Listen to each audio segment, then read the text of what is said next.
आजकल इंटरनेट खोलते ही क्या देखता है? बस तबाही और दुनिया खत्म होने की डरावनी भविष्यवाणियां। हर तरफ बस यही चर्चा है। इन दावों ने सच में बहुत से लोगों की रातों की नींद उड़ा दी है। लेकिन क्या इनमें कोई सच्चाई है? आज के इस विश्लेषण में हम इन वायरल दावों की पूरी तरह से पर्दे खोलेंगे और इसके पीछे का असली खेल समझेंगे। तो चलिए बिना किसी देरी के शुरू करते हैं। सोशल मीडिया पर आजकल एक ही सवाल सबसे बड़ा सस्पेंस बना हुआ है। क्या वाकई दुनिया 2024 या 2025 में खत्म होने वाली है? मतलब क्या प्रलय आने वाली है, या फिर यह सिर्फ एक बहुत बड़ा, बहुत ही चालाकी से बुना गया धोखा है? आइए इन दावों की सच्चाई को थोड़ा करीब से परखते हैं। इस पूरे मामले को तार्किक रूप से समझने के लिए हम इन 6 अहम पहलुओं पर बात करेंगे। भविष्यमालिका का असली रहस्य, विनाश की डरावनी भविष्यवाणियां, डर बेचने का ये पूरा बिजनेस, प्रोपेगेंडा कैसे काम करता है, असली ग्रंथ का सच क्या है, और अंत में इस डर से हमेशा के लिए मुक्ति कैसे पाएं। तो आइए सबसे पहले बात करते हैं भाग 1 की, भविष्यमालिका का रहस्य और इस प्राचीन ग्रंथ की उत्पत्ति आखिर हुई कैसे। इंटरनेट की इन मनगढ़ंत अफवाहों पर जाने से पहले हमें इसका असली इतिहास समझना होगा। असल में भविष्यमालिका उड़ीसा का एक बेहद प्रामाणिक और करीब 600 साल पुराना हिंदू ग्रंथ है। इसे संत अच्युतानंद दास जी ने 4 अन्य महान योगियों के साथ मिलकर रचा था।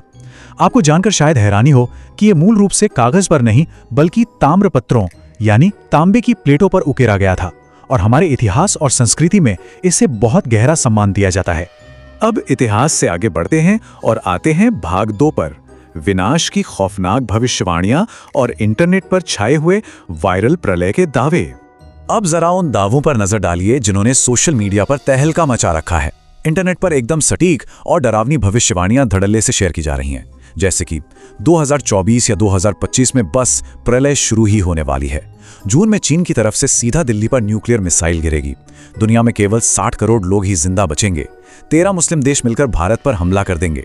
और तो और नासा के अनुसार एक बड़ा सोलर स्टॉर्म यानी सौर तूफान आएगा, जिससे पूरी दुनिया में भारी इलेक्ट्रॉनिक ब्लैकआउट हो जाएगा। मतलब खौफ का पूरा पैकेज तैयार है। और इसका नतीजा क्या हुआ? इन बातों ने समाज में सच में एक भयानक दहशत और चिंता का माहौल बना दिया है। लोग सचमुच खौफ में हैं। वो अपने कैरियर, अपनी जमा पूंजी और सबसे बढ़कर अपने परिवारों को लेकर बहुत परेशान हैं। उनके मन में बस यही चल रहा है कि जब दुनिया ही खत्म होने वाली है तो फिर आगे किसी भी चीज का क्या मतलब रह जाएगा। लेकिन रुकिए, अब बढ़ते हैं भाग 3 की तरफ, डर बेचने का व्यापार और इसके पीछे के असली आर्थिक मंसूबे। आखिर इस दहशत के पीछे का असली खेल क्या है? चलिए एक इन्वेस्टिगेटिव नजरिए से इस पूरे बिजनेस मॉडल को डिकोड करते हैं। आज मार्केट में जो व्यावसायिक किताबें बेची जा रही हैं, अगर आप उनके पन्ने पलटें तो असली कंटेंट मुश्किल से 15 या 18 पेज का ही होता है। लेकिन सिर्फ एक मोटी किताब दिखाने के लिए और ज्यादा पैसे ऐंठने के लिए उन्हीं कुछ बातों को बार बार घुमा फिरा कर 101 पेजों तक खींच दिया जाता है। मतलब कंटेंट कम और पैकेजिंग ज्यादा। और इनकी कीमत देखिए, महज 20 या 30 रुपए की लागत वाली किताब को 200 रुपए से भी ज्यादा में बेचा जा रहा है। अब होता क्या है, डरा हुआ इंसान समाधान के लिए कोई भी कीमत चुकाने को तैयार हो जाता है। बस इंसान की इसी मनोवैज्ञानिक कमजोरी का पूरा फायदा उठाकर यहाँ भारी मुनाफा कमाया जा रहा है। ये डर बेचने का एक पूरा बिजनेस बन चुका है। तो चलिए अब भाग 4 में समझते हैं ये पूरा प्रोपेगेंडा आखिर काम कैसे करता है। हेर फेर करने वालों की असली रणनीति क्या होती है? सवाल यह है कि इन्फ्लुएंसर्स ये फर्जी भविष्यवाणियां गढ़ते कैसे हैं? हमारे दिमाग से आखिर खेला कैसे जाता है? दरअसल इसका एक बहुत ही सेट फॉर्मूला है। स्टेप 1, ग्लोबल वार्मिंग या नासा के सौर तूफान जैसी कोई एकदम असली साइंटिफिक न्यूज उठाओ। स्टेप 2, फिर बड़ी चालाकी से उसे इन प्राचीन ग्रंथों की भविष्यवाणियों से जोड़ दो। और स्टेप 3, सुनकर तो आप हैरान रह जाएंगे, ये लोग अपनी बात सच साबित करने के लिए खुद ही नए फर्जी श्लोक तक गढ़ लेते हैं। और आखिरी स्टेप, इसके जरिए जमकर किताबें बेचो और अपने लाखों फॉलोअर्स बढ़ाओ। जरा इस गढ़े हुए श्लोक का उदाहरण देखिए। 21 जात 22 पाद, जी समाचार होई बे उल्कापात।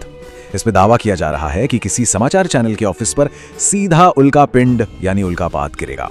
अब आप खुद सोचिए, ये देखना कितना अजीब और दिलचस्प है कि कैसे कुछ लोग कोई भी बेतुकी तुकबंदी कर लेते हैं और उसे एक सीधे साधे भरोसेमंद दर्शक वर्ग के सामने प्राचीन ज्ञान बताकर परोस देते हैं और लोग उस पर यकीन भी कर लेते हैं। अब आते हैं भाग 5 पर, असली भविष्यमालिका का सच और झूठ के बीच की पहचान। अब वक्त आ गया है कि इंटरनेट के इन सारे धोखों को किनारे किया जाए और इस महान ग्रंथ का जो असली सम्मान है उसे बहाल किया जाए। सबसे बड़ी और अहम बात यह है कि असली भविष्यमालिका बहुत ही जटिल और प्रतीकात्मक है। ये कोई सीधी सादी किताब नहीं है। असली ताम्रपत्र तो आज भी बहुत गुप्त रखे गए हैं।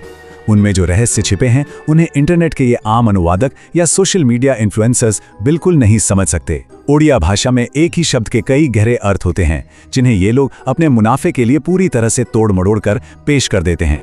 आइए एक बार वायरल दावों और उनकी असलियत को आमने सामने रखकर देखते हैं। तस्वीर एकदम साफ हो जाएगी। चीन के परमाणु हमले से लेकर 2025 में दुनिया खत्म होने तक के सारे दावे पूरी तरह से मनगढ़ंत हैं। इन्हें सिर्फ और सिर्फ व्यूज बटोरने के लिए घड़ा गया है। और जो सोलर स्टॉर्म से ब्लैकआउट वाली बात है, वो बस नासा की एक असली खबर थी जिसे लोगों में दहशत फैलाने का एक बेहतरीन हथियार बना दिया गया। और अंत में भाग 6, डर से मुक्ति और वास्तविकता का आधार। इन सारे तथ्यों और सबूतों को समझने के बाद अब हमें एक बहुत ही शांत और दार्शनिक निष्कर्ष की ओर बढ़ना चाहिए। एक बात हमेशा हमेशा याद रखनी चाहिए, कोई भी सच्चा आध्यात्मिक ग्रंथ लोगों को डराने या भविष्य का खौफ पैदा करने के लिए बिल्कुल नहीं होता। ईश्वर कभी दहशत नहीं फैलाता। इन ग्रंथों का असल उद्देश्य हमारा मार्गदर्शन करना होता है, हमें डराना नहीं। और इसीलिए मुनाफे के लालच में डर बेचने वाले इन लोगों को हमारी मानसिक शांति भंग करने का कोई हक नहीं है।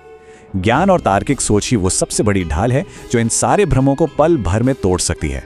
तो अगली बार जब भी कोई प्रलय की कोई नई तारीख लेकर आपके सामने आए, तो क्या हमें घबराने के बजाय उससे उसकी इस कमाई का हिसाब नहीं मांगना चाहिए? सोचिएगा जरूर। इसी विचार के साथ इस विश्लेषण में हमारे साथ बने रहने के लिए आपका बहुत बहुत धन्यवाद।